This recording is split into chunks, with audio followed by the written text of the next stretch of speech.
হলো না। এবার এই দুটো মেশানোর পর তোমরা দেখতে পাচ্ছ দুটোই শুকনো, ড্রাই। এর মধ্যে আমরা এবার এই মিথাইল অরেঞ্জ সলিউশন যোগ করে দিচ্ছি।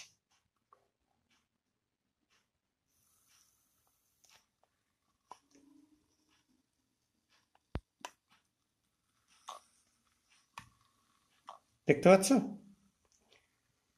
মিথাইল অরেঞ্জ যোগ করবার সঙ্গে সঙ্গে একদম বাবলসের লেয়ার তৈরি হতে শুরু করে দিয়েছে, এবং সেখানে তোমরা দুরকম কালারকেই দেখতে পাচ্ছ, ইয়েলোও দেখতে পাচ্ছ, আবার দেখো রেডও দেখতে পাচ্ছ।